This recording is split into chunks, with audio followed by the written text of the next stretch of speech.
¿Qué tal? Muy buenas tardes, soy Héctor de Mauleón, le doy la más cordial bienvenida a una nueva emisión del Foco, nuestro segundo recorrido, acompañados por el diputado Suárez del Real. Qué Diputado, gusto. mil gracias por Hola, acompañarnos. Beca, ¿cómo estás? Por calles de la colonia San Rafael. Beca, bienvenida. Héctor, hola, bienvenidos todos. Pues, ¿por qué no recordamos un poquito, a grandes rasgos, la historia de esta colonia para situarnos un poco en el contexto histórico del lugar por el que estamos caminando? Claro. O sea, pues recordaremos que hablábamos de que es la primera colonia que se plantea o se diseña como tal. En el siglo XIX se llamó la Colonia de los Arquitectos, que era parte de lo que hoy es la Tabacalera y hasta lo que conocemos como calle Antonio Caso, y era, si no mal recuerdo, hasta Serapio Rendón prácticamente. Dos, que esto era un pueblo en donde había pues algunos habitantes que vivían de la venta seguramente que De hortalizas. y de cebollas. Por eso el rancho se llamaba del Cebollón. Tres, estuvimos también constatando las diferentes arquitecturas de finales del siglo XIX que encontramos en solo recorrimos media cuadra la vez pasada y nos encontramos con muy diferentes arquitecturas. Visitamos de manera muy puntual lo que es el Pentatlón. Beca nos recordaba toda la historia de la institución benéfica que albergó. Un antiguo asilo. Así es. Hasta finales del siglo XIX. Y nos permitieron conocer la capilla, ¿verdad? Que no es muy usual que la tengan abierta más que para ciertas actividades festivas o filmaciones, etcétera. Que muy bonita capilla en donde distinguimos que tenía techos de madera. Eso nos llamó mucho la atención.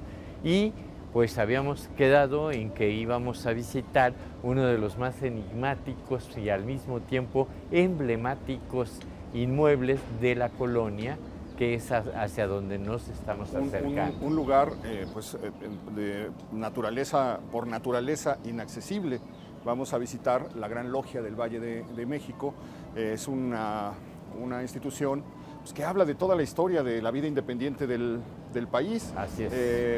Hay registro de llegada de logias masónicas a México desde el siglo XVIII, de origen francés. Hay una explosión, lo hemos visto claramente a lo largo de cuando hemos revisado la historia del siglo XIX, a partir de la independencia mexicana, que hay dos grandes vertientes, una logia yorquina, que trae precisamente Joel Robert Poinsett, el embajador de los Estados Unidos en México, hacia 1928, y una logia escocesa que está más apegada, digamos, al liberalismo español, mientras la otra está más apegada al liberalismo norteamericano.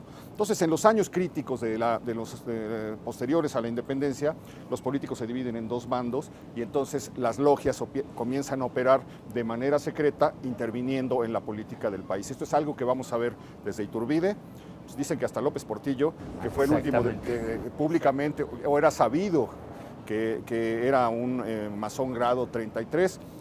La vida de las logias en México está llena de leyendas. Una de ellas dice que Juárez no mató, no le perdonó la vida a Maximiliano, no ordenó fusilarlo porque los dos eran masones, y que entonces le permitió que se fuera y que se fue a Guatemala con el nombre de Justo Armas y que allá está enterrado. Hay que imaginar también pues, todo lo que implica la existencia de sociedades secretas vinculadas con la política en el imaginario de la gente, ¿no? Te da lugar para pensar lo que fuera. Pero sí intervinieron directamente, provocaron muchos de los pronunciamientos, muchos de los golpes de Estado, estuvieron activamente en la política. Perdón, también con Calles, con Plutarco Elías Calles es un momento donde vemos también que los masones fueron muy importantes. Cuando él comienza el conflicto religioso, a él le llegan muchas cartas que están en el AGN de logias masónicas, particularmente estadounidenses, felicitándolo por este acto. Y vemos cómo también Calles fue un masón grado 33. Todos los presidentes, automáticamente al ascender a la primera magistratura, si no tenían el grado 33, se les otorgaba, exactamente, porque se consideraba que por los méritos se estaba llegando a ese lugar en donde sería el gran constructor del país, de la República Mexicana, que es uno de los principios que tienen esta logia y la masonería. Importante señalar que tenemos nosotros conocimiento de que en el centro histórico, en uno de los callejones, estuvo la primera logia masónica. En la calle de Bolívar, en la calle de las Ratas. En la calle de Bolívar, que en ese tiempo se llamaba de las Ratas. Exactamente. Hay una leyenda no comprobada que dice que Hidalgo, Allende, etcétera, se iniciaron como masones en esa logia. No hay ninguna evidencia que indique que Hidalgo fue masón, pero forma parte de este mundo porque irrumpieron fuertemente, y de hecho la existencia de sociedades secretas pues siempre ha sido muy, muy sugerente. Es algo antiquísimo, algo que tiene sus orígenes pues en el antiguo Egipto y que ha ido acompañando también la vida de la humanidad. Y sí, estamos viendo aquí los símbolos que son eminentemente cosas que están relacionadas pues con la construcción, con la albañilería, etcétera. Eso es lo que nos comentaba, en este momento, la escuadra y el compás y el ojo en medio, ¿no? Y evidentemente, al ser la colonia de los arquitectos, inferimos que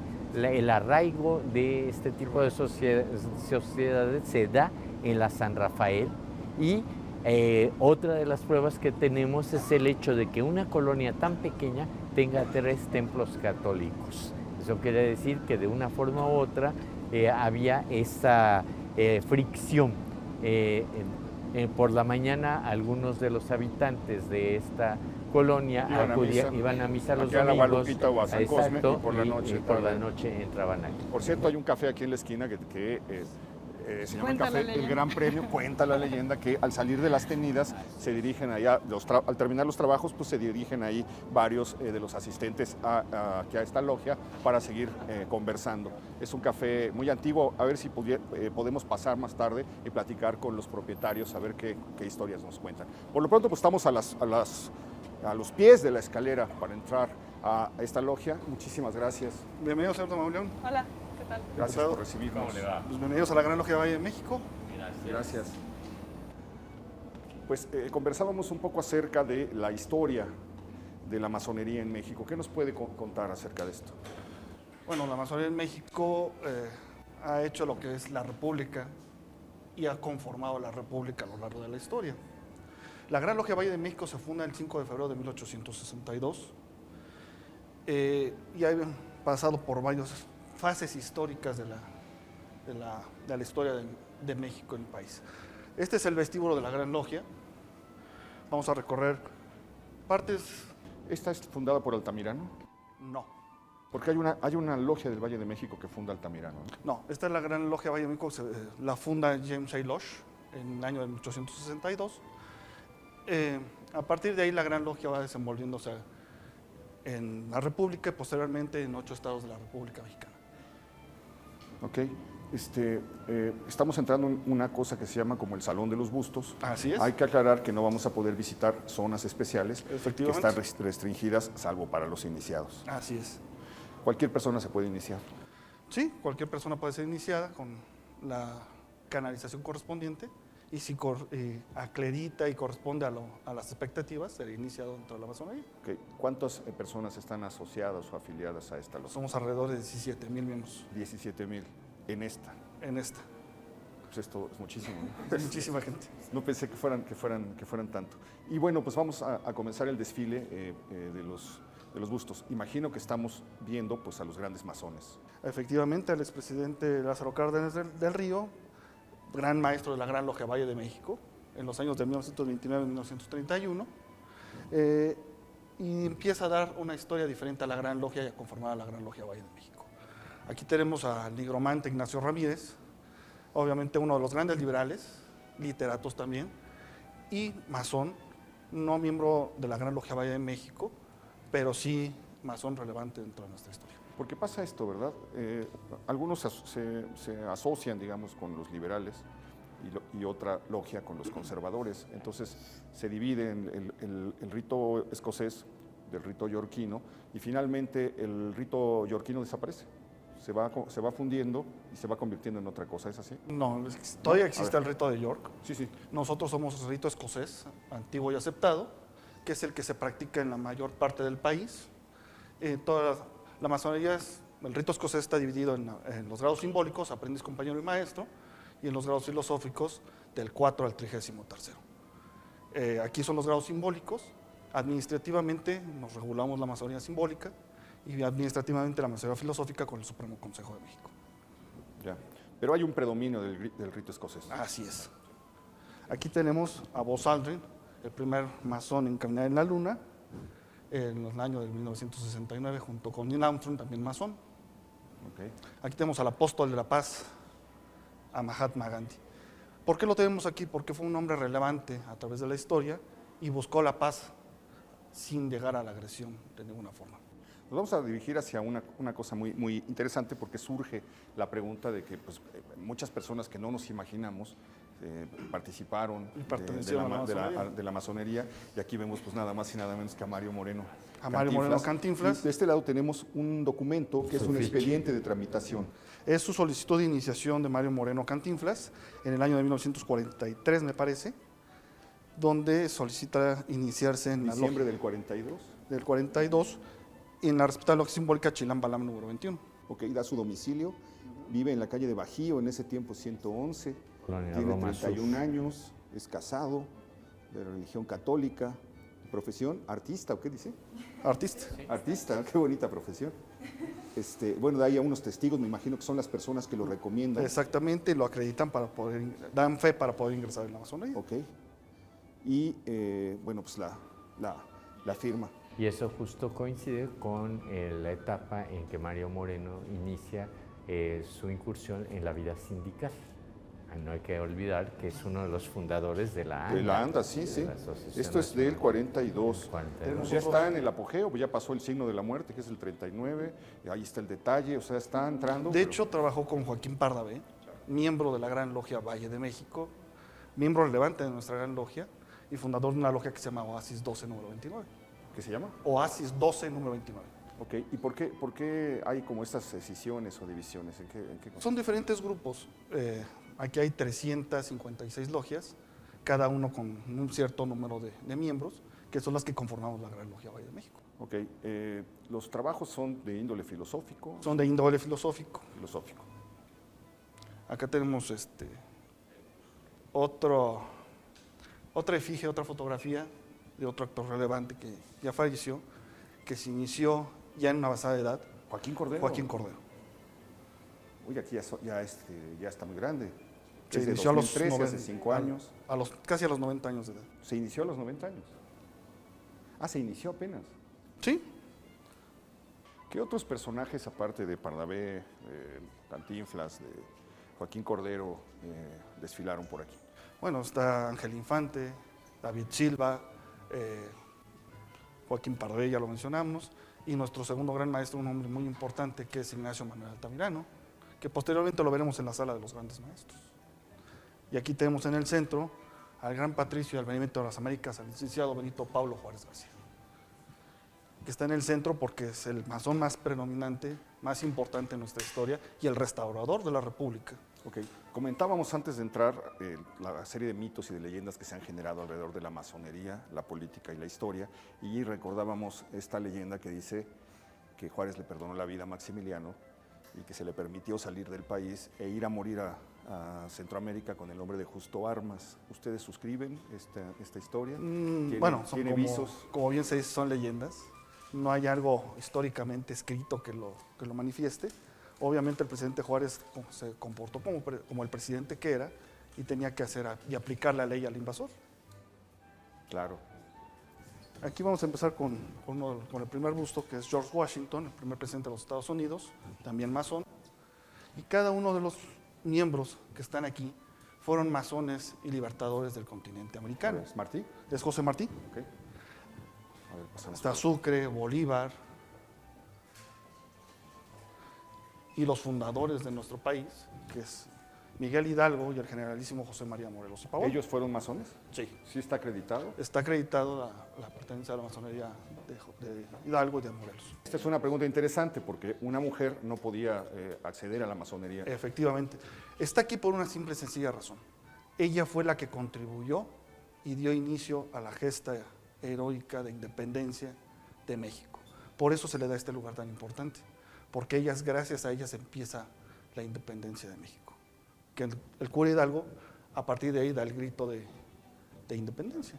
¿Por qué no nos explica un poco los símbolos que estamos aquí?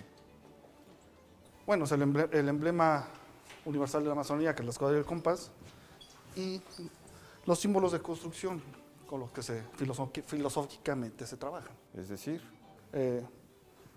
con los que trabaja un constructor. La escuadra, el compás, el cincel, el nivel, la plomada.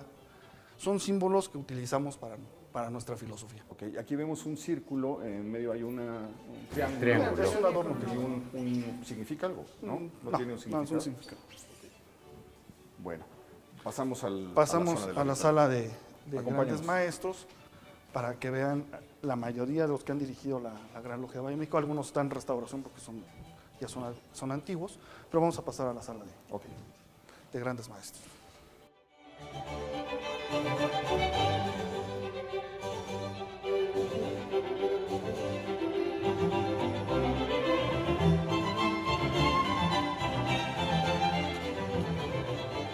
Como pueden ver, son los que han dirigido a lo largo de la historia de la Gran Logia de Valle de México desde 1862 hasta el 2017. ¿Empieza ya? Empieza ya Este es con Altamirano, este de acá. James Elosh, el primer gran ok, maestro. ok.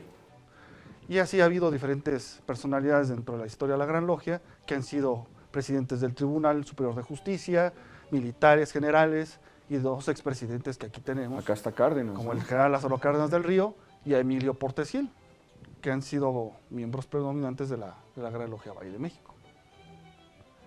Y así hasta la fecha, hasta nuestro último gran maestro.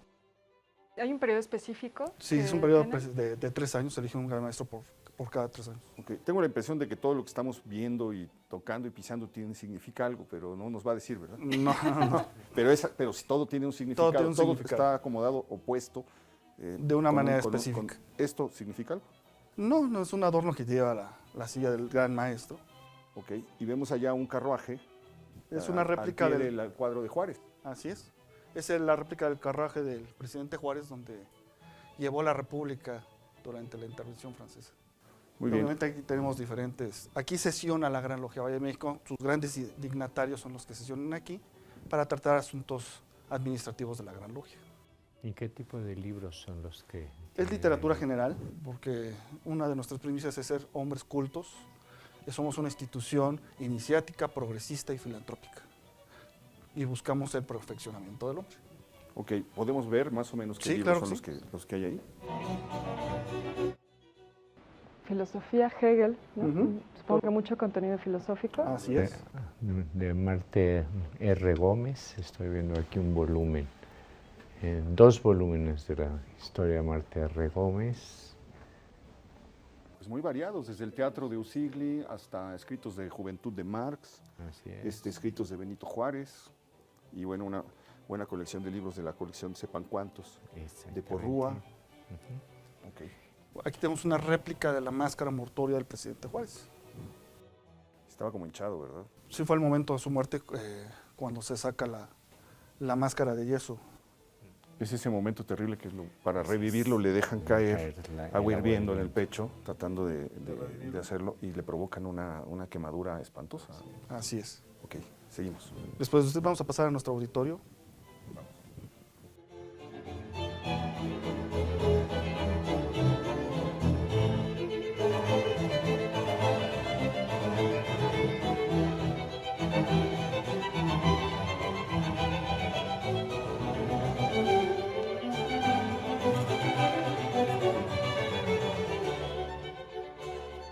¿Qué estamos viendo aquí? Aquí es el auditorio de la muy respetable Gran Logia Valle de México, donde sesiona la Gran Logia en sus asambleas, donde se hacen diferentes eventos literarios, culturales, y aquí podemos apreciar muchos tipos de conferencias filosóficas, literaturas, arte, teatro, donde se desenvuelve el conocimiento. Ok.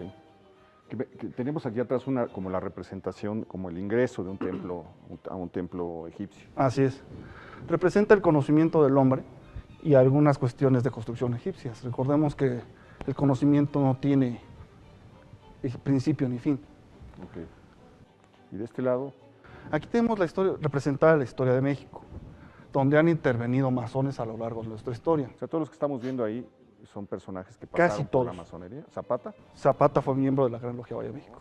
Ok. vemos allá atrás a Ocampo, Ocampo, ahí está Guillermo Prieto, Ignacio Nigromante. Ramírez, Ignacio Ramírez, Zarco. Zarco, Así Ujú. es. y ahí tenemos a Francisco I. Madero, que fue miembro de la Gran Logia Valle de México. Ok, y ahí A Belisario está- Domínguez, ¿Dónde está? Ah, aquí está Belisario, sí. Y luego ahí está que Obregón, Carranza, Calles. Heriberto Jara. Heriberto Jara. Cabe mencionar que uno de nuestros grandes maestros fue Luis Manuel Rojas, presidente del Congreso Constituyente de 1917. Ok. Y de este lado estamos viendo algo más simbólico. Una cuestión simbólica y la aplicación de la masonería a través del conocimiento, buscando el perfeccionamiento del hombre, a través de las ciencias, las artes y la cultura. Y hay un vínculo, ahorita que veo estos murales, entre el muralismo mexicano y los masones también. Hay Así una es. lectura muy interesante de Renato González Mello, de los murales de la SEP, como un programa iconográfico que está realizado a partir de ideas masónicas, porque fue un mural que se hizo a petición de Calles.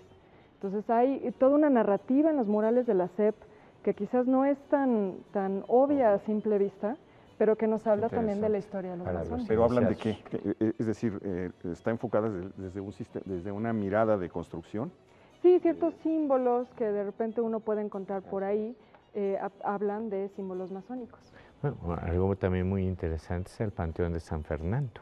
Es uno de los panteones masónicos más importantes del mundo, poco conocido desde ese punto Es de decir, vista. está lleno de signos o por quienes Exactamente. O están sea, ahí. las tumbas tienen... Exactamente, vamos Así a es. encontrar muchas columnas rotas, vamos a encontrar... Bueno, ese es un emblema del arte funerario del siglo XIX porque Pero representa la vida truncada. es- Forma parte exactamente, también del, forma digamos, del parte. ideario, ¿no? Del ideario, Hay- de la hay, simbología masónica. la maestra Guadalupe Lozada se ha encargado a hacer esa conexión y con la vida del personaje que está enterrado ahí.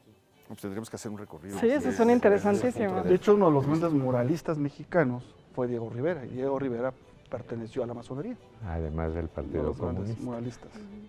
Y obviamente ahí tenemos a Heriberto Jara, otro constituyente, y al general Lázaro Cárdenas, ya en la época postrevolucionaria. Ok, ¿y atrás las banderas? Representa a todo el continente americano en donde se encuentra la masonería, y obviamente la institución es mundial. Entonces representa donde ha estado y está la masonería presente. Ok. No podemos llegar a las salas en donde se dan los ritos de iniciación, donde se dan los trabajos, etcétera, pero pues son lugares como pues, muy sugerentes, muy atractivos. Uno se imagina mil cosas, se le ven por ahí mil cosas, pero queda claro que sí es un ritual que más o menos se mantiene puro a lo largo de pues, Así es, a lo 200, largo, 300 años. desde que se funda como tal, desde 1717 que se forma la masonería organizada con la Gran Logia Unida de Inglaterra, se va manteniendo ciertos estereotipos y ciertos rituales que sin modificación, Sin conoci- modificación. Eso conocidos debe ser por muy los, interesante. por los miembros de la institución. Ok. Oiga, pues le agradezco mucho que nos haya recibido, que nos haya permitido, Muchas haya gracias. permitido ver esto. No, bienvenidos. Nosotros le agradecemos mucho y pues seguimos caminando. Acompáñenos, por favor. Gracias.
Nos encontramos en Sadi Carnot 75, en las instalaciones de la UVM, de la Universidad del Valle de México, que en la calle de Sadi Carnot ocupa una de las construcciones más llamativas y más hermosas que uno puede encontrar en la colonia entera. Uno pasa por aquí, si pasa de noche, el juego de luces es de verdad extraordinario y nos habla de lo que debió haber sido la colonia San Rafael en los años de finales del siglo XIX, principios del siglo XX. Tengo entendido que esta construcción es del año 1900, comienza en el año 1900, familiares del conde de Rull son quienes adquieren este predio y comienzan a levantar esto.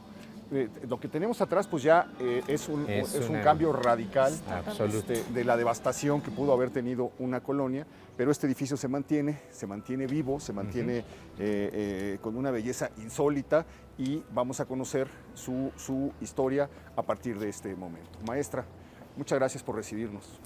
No, al contrario, Hola, gracias mucho a gusto. ustedes. Mucho gusto. ¿Qué tal? Encantado, ¿cómo le va? Muchas gracias, bienvenidos Gracias, maestra. Gracias. a el alma mater de nuestra universidad en esta casona que, como sabrán ustedes, se empieza a construir a finales del siglo XIX, principios del siglo XX.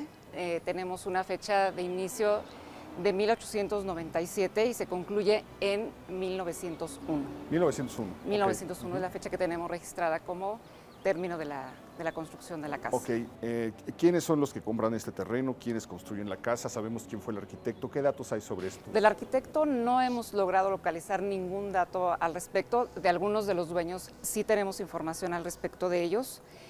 Por ejemplo, tenemos la información de que Francisco A. Vélez fue uno de los primeros. Prudencio Cobian.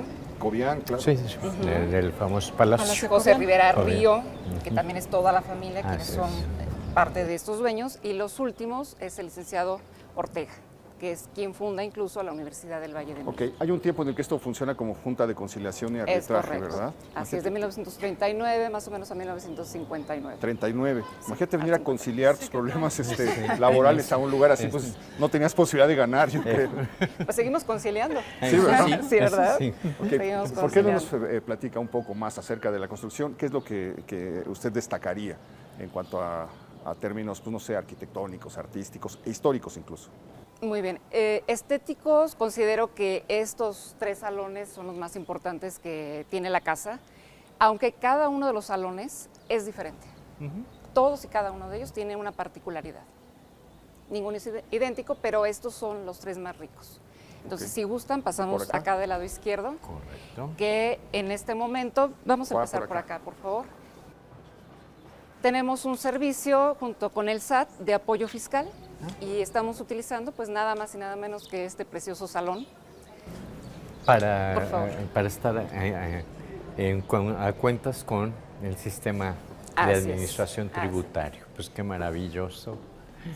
¿Qué tal? Buenas. Un salón espléndido, Uy, sí. con una ornamentación también preciosa. Tiene estas figuras que hay quienes dicen que es la suástica, pero que Ajá, está sí, sí, girada. sí. Sí. Hay quienes dicen todo lo contrario, que no es una suástica propiamente dicha, pero como les mencionaba, cada uno de los salones es diferente. Bueno, es que también hay que precisar que ese es un símbolo que ahora tiene una connotación obviamente muy En compleja, 1905 era Así muy- es. pero realmente es un símbolo que encontramos en las culturas de la India, en las culturas nativas americanas y que normalmente tiene un sentido, por ejemplo, en la cultura india de expansión. Por eso posiblemente quizás lo usaron los nazis. Y para las culturas nativas americanas es un símbolo que representa el movimiento de la vida. Van desatándose como rumores, se vuelven leyendas urbanas de que había sido en algún momento una embajada alemana. Es y era uno de los precisamente- rumores y no hay ningún no se ha- documento que lo avale. que lo confirme, Ningún pero se debe documento que lo avale. precisamente a esto. Esto sí, Y entonces sí. decían que había sido embajada por ahí de los años 30, entonces que por eso se habían colocado Las suásticas, sí. las suásticas. Que aquí vendría Hilda Kruger, ¿no? Aquella famosa persona. Estamos en un lugar, sería una especie de recepción de la vieja casa para las... Yo creo que el salón que tenemos aquí junto, que nosotros le llamamos el anexo de la biblioteca o el centro de información, debe haber sido ese salón principal y lo vamos a ver ahorita justamente por la ornamentación que él mismo presenta. Sí, esto parece como un costurero, ¿no? De la época, como Probablemente. un salón para costura, ¿no? Bordado, por la luz. que era una actividad muy importante en esa época. Claro, sí, claro, las Evidentemente mujeres las señoras se tenían pocas juntaban actividades. a bordar desde las 4 de la tarde hasta La que luz terminara los dejaba la luz. hacer esa Así actividad, es. por supuesto, y además la primera familia, nos describen unas fotos que tenemos aquí, tenía muchas niñas, entonces seguramente las instruían en esta misma actividad, en este salón en particular, ¿no? Vamos Si a gustan conocer. pasar, por favor. La seguimos, por favor, maestra. Gracias. Con permiso. Bien, pues este es el salón principal. Nosotros le llamamos el anexo de la biblioteca, porque el resto tiene esa función actualmente precisamente. Y este se utiliza para diferentes actividades. Por ejemplo, ahorita hay unos chicos ensayando teatro. Y consideramos que debe haber sido la recepción de la casa principal. Si observamos, la ornamentación es una ornamentación muy rica, con muchos temas de ángeles, de el mismo trabajo en el plafón, todo este friso decorado con elementos vegetales, las pilastras, los ángeles regordetes con alas. Que era el gusto de la época. Sí, por supuesto. Querubines, Sí, efectivamente. era el gusto de la época, por supuesto. Acá Y todo también- una alegoría, Sí, justamente, muy al estilo clásico, ¿no es cierto?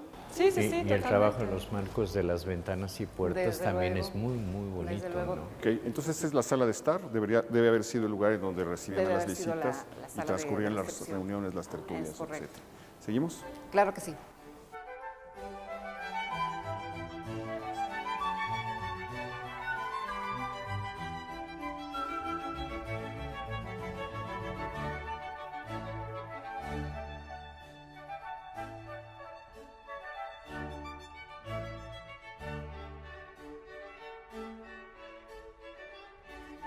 Aquí tenemos un trabajo precioso en un vitral que está enmarcando la puerta de una fábrica excelente con una temática también muy alegre y con Los colores los de las colores mariposas, ¿no? preciosos. Y un estilo Art Nouveau. Art Nouveau, ya Entonces también con vemos esta también como- influencia. Sí, una casa ecléctica que jugaba con Total. todos los estilos de la época. Es correcto.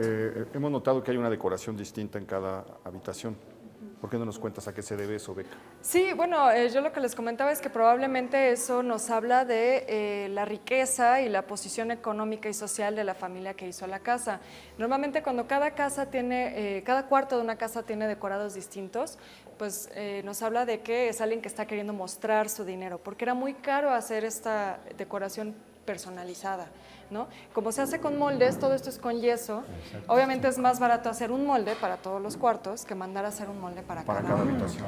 Y como también decíamos, era muy común que cada cuarto tenga su propia identidad, ¿no? Y su propio color, porque cada cuarto se dedicaba a una actividad específica. Ok, claro.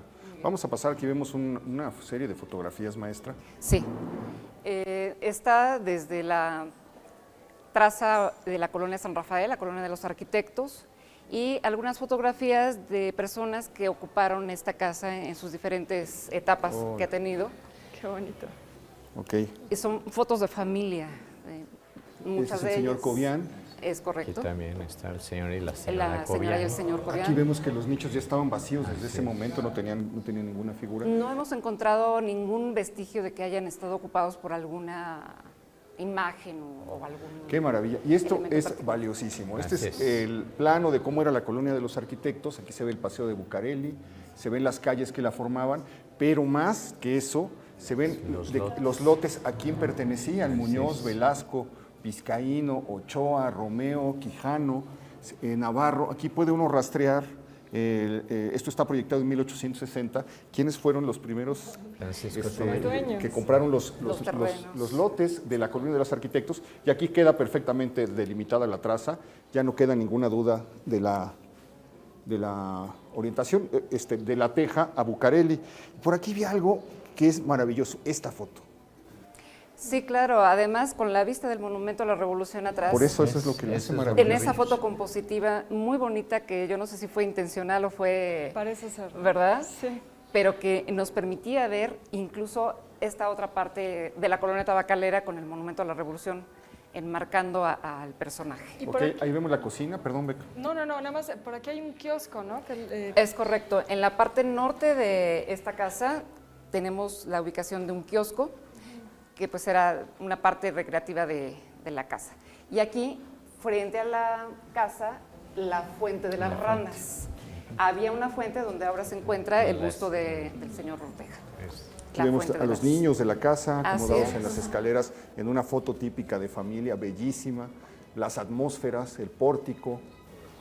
Por ejemplo, esta también con la chica en el balcón y el balcón que el único que se conserva justamente está dividiendo aquí la sala de tesis de la escalera.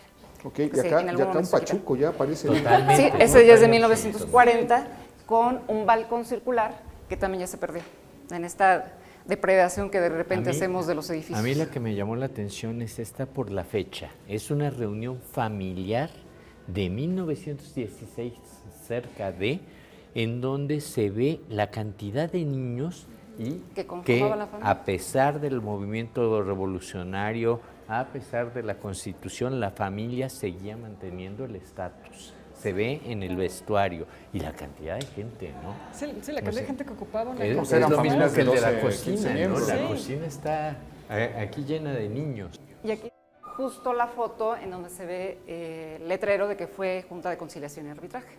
Acá, cuando era Junta En de esa foto, Conciliación. así es. Muy bien. Después se convierte en el Instituto Harvard y entonces tenemos esta parte en donde ya están los alumnos, el fundador, don José Ortega. Para eso ya es 1960. Así es. Ok, esta foto bellísima, 50, es también de aquí del interior. Sí, la parte que tenemos pegada ahora a la reja estaba arbolada completamente. Ok.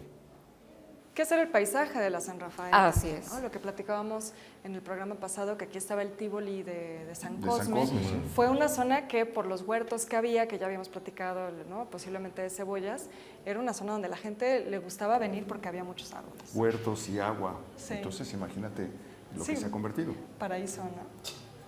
Aquí tenemos un par de dibujos realizados por algunos exalumnos de cómo veían a la Universidad del Valle de México, por ahí ya de los 60, 70, no, 70. Una caricatura, está por ejemplo la castellana, acá Sí. del lado izquierdo, que El dice aula Aula Magna magna. la castellana. Que es la famosa cantina. La cantina de Sí, Leduc, claro. ¿no? Así es. Sí. A la que iba Leduc y Leonora Carrington. Y aquí es la zona rosa, ¿no? Así es. Los salones que eran de construcción no de lámina, porque arriba había salones de lámina, les decíamos los gallineros, esos eran la zona rosa, porque era la zona nice Ok. de la universidad. La biblioteca fue salones por mucho tiempo. Estuvo ocupada como aulas por mucho tiempo al inicio de la fundación de la Universidad del Valle. Maestra, pues ha sido muy, muy interesante. Le agradezco mucho que Al nos contrario, haya dado este muchas gracias recorrido, a ustedes. que nos haya abierto las puertas de la universidad, Mucho sobre gusto, todo de hasta este muy pronto. magnífico edificio. Hasta muy De pronto. verdad, muchísimas gracias. Todavía alcanzamos a caminar por Sadi Carnot, tenemos algo más que ver, Muy que es bien. también, pues no desmerece de lo que acabamos de encontrar aquí. Acompáñenos, por favor.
Llegamos a un tramo de Sadi Carnot que vuelve a recuperar de alguna manera su Así antigua es. dignidad. Ya comienzan a aparecer construcciones que anuncian lo que vamos a encontrar.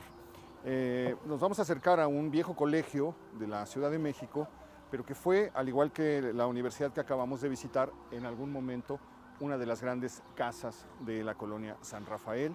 Perteneció a Juan Antonio Azurmendi, Juan Antonio Azurmendi desciende de los dueños de la fábrica de textiles La Colmena, que tuvo una tienda muy importante en los portales del Zócalo en los últimos años del 19 y principios del 20 y que logró acumular una gran fortuna.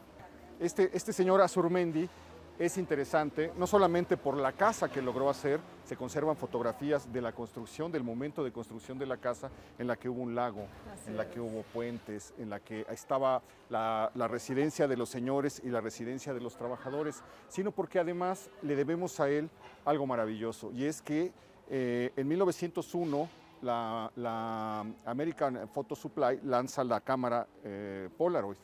Entonces la publicidad dice: usted haga clic, nosotros hacemos lo demás, cualquiera puede ser fotógrafo. Entonces, en lugar de ir al estudio toda la familia, como se usaba en las grandes ocasiones del nacimiento, de la muerte, de las bodas, de los 15 años, etcétera, cada quien podía ir ensayando con estos aparatos modernísimos sus propias tomas. Y este señor es uno de los primeros que toma una cámara Polaroid y comienza a ensayar, a experimentar precisamente en esta casa.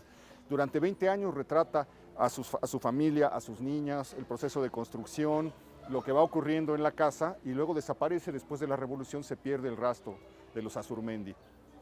Se cree que se fueron a Europa y que en Europa murieron. En 1980 llega una caja a la fototeca de Lina con unas placas de vidrio que son nada más 130, pero que abarcan un gran espacio de tiempo y traen un tesoro maravilloso. Gracias a esas placas podemos saber que lo que vamos a ver en este momento se conservó idéntico, que lo que queda en esta escuela es precisamente cómo fue la casa de la familia Azurmendi y de este fotógrafo no profesional que sin embargo se convirtió en uno de los grandes cronistas visuales, o se ha convertido en uno de los grandes cronistas visuales de manera involuntaria de México. Sí, y también tomó muchas fotos de la colonia, no solo de su casa, entonces realmente podemos ver cómo era la vida en la colonia y cómo era la vida cotidiana en la San Rafael en esa época. Pues vamos a entrar, adelante.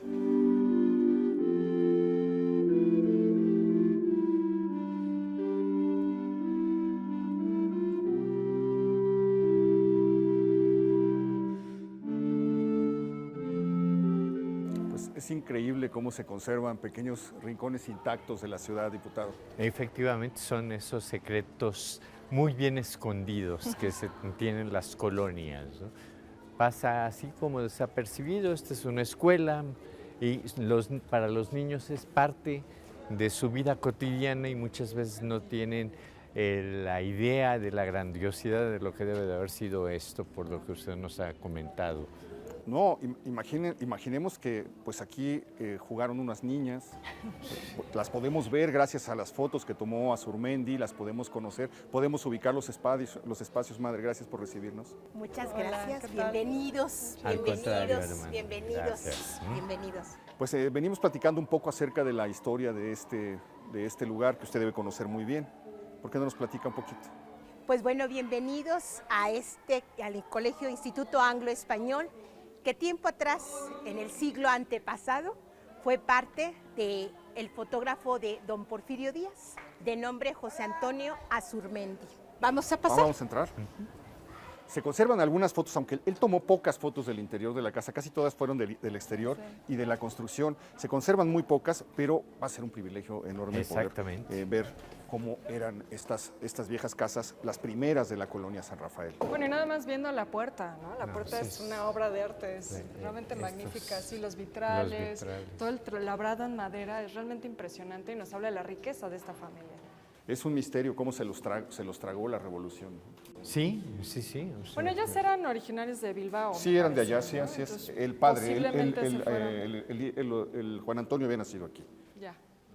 Estamos entrando, esta es pues la parte en donde nos recibe, ¿verdad? También lo que fue esta hacienda, ¿verdad? Con estas escaleras que estamos apreciando de una herrería realmente muy fuerte que han resistido ya muchos sismos y aquí estamos presentes, ¿verdad? Y muchos alumnos. Y muchos alumnos, así es también. ¿Desde cuándo es escuela? Desde escuela, pues ya, yo imagino que, porque no, nosotros llegamos aquí en 1970, pero antes ya estaban, fue el Colegio Cristóbal Colón, de los hermanos lasallistas, que luego pasaron allá a Lomas. Entonces nos imaginamos que ellos más o menos ya desde a los 30, 1930, 1940, Se vinieron convirtió aquí. en escuela. Se convirtió Ok. esto en Oiga, escuela. ya de estar lleno de historias, de anécdotas de la vida escolar de este espacio. ¿Recuerda usted alguna? Pues bueno, aquí sí han pasado muchos alumnos. La parte de arriba fue ocupada como sala de cómputo, ¿verdad? Pues bueno, y como sala de cómputo, pues ahí los muchachos también, qué cosas, ¿no? Entre lo antiguo, que a lo mejor en un salón donde ofrecían anteriormente, pues la familia Surmendi, sus grandes fiestas, sus grandes banquetes, y terminó en el siglo XX, ya como una sala de cómputo. Ese era el contraste, ¿verdad? El contraste sí. es interesante. Y pues bueno, también cuentan por ahí la leyenda, ¿sí? De que, pues aquí le llamamos a Doña Concha, porque se aparece, Es lo que se quería han escuchado algunos ruidos alrededor del 8 de diciembre. Ah, por eso Doña Por Concha. eso Doña Concha, sí, sí, entonces... ¿Y son por ahí- como ruidos de qué tipo? ¡Qué ruidos maravilla, como caray! de tecleando como una máquina de escribir. O sea, caray. era Sí. Fue mecanógrafa. A lo mecanógrafa, mejor, exactamente. a lo mejor sí. Llama la atención cómo hay una especie de zona oscura al entrar. Sí.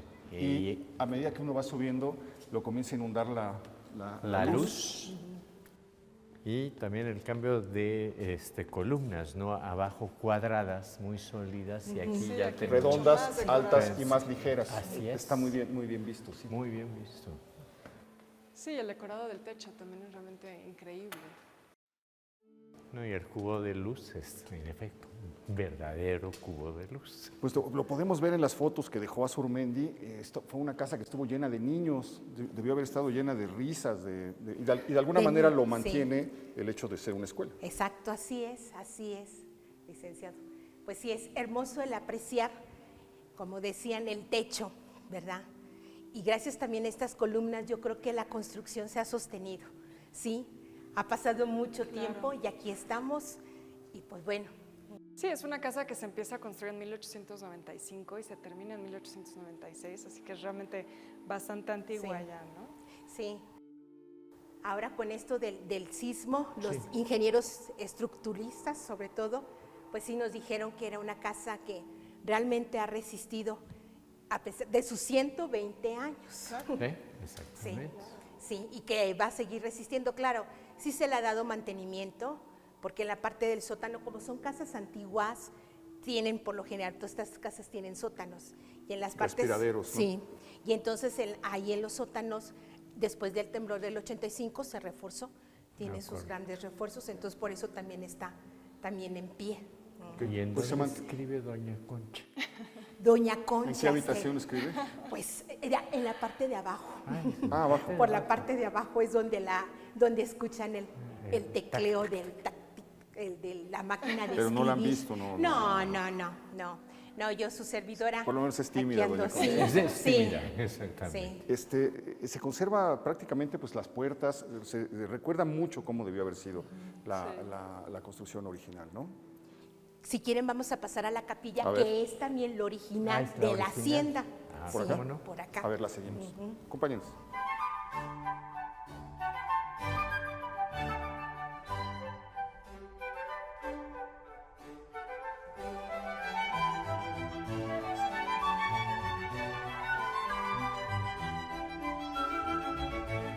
Pues esa es una de las partes principales del colegio y también lo fue de la hacienda de José Antonio Azurmendi, la capilla. Ok. Y se conserva tal como la tenían. la tenían. La tenía la familia. Hay un trabajo de madera muy interesante muy aquí, bonito. muy bonito.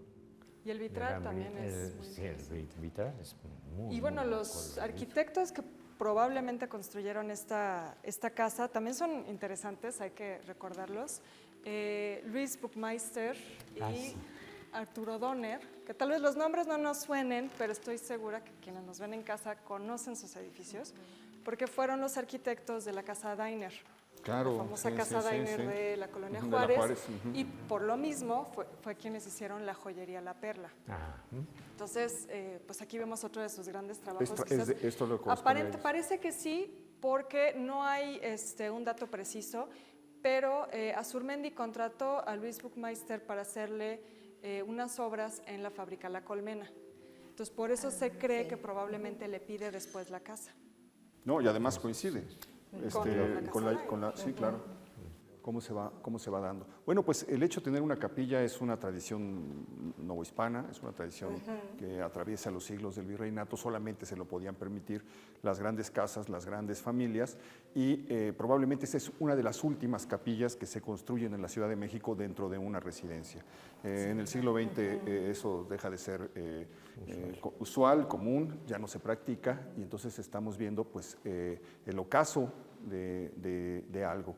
La casa la habitaron muy poco tiempo, la habitaron cerca de 10, 11 años los propietarios, estalla la revolución, como muchas familias de ese tiempo se ven obligados a emigrar a Europa y como decíamos, ahí se les borra el rastro y queda, pues la casa me imagino que habrá quedado a cargo de, como se usaba en ese tiempo, de algunos sirvientes y luego pues al no volver se vendió y pasó lo que ocurrió, llegaron los nuevos tiempos y entonces ya no había propietarios para ese tipo de casas que se volvieron escuelas o fueron rentadas muchas a embajadas. La casa misma de Porfirio Díaz se le rentó a la embajada alemana y funcionó como embajada alemana durante muchos años. Y en la colonia vecina, la colonia Cuauhtémoc, hay muchas casas que se convirtieron en embajadas. Que se convirtieron en otras cosas. Ese mundo termina y esta capilla es un emblema magnífico de eso. Pues gracias por habernos recibido. Muchas gracias.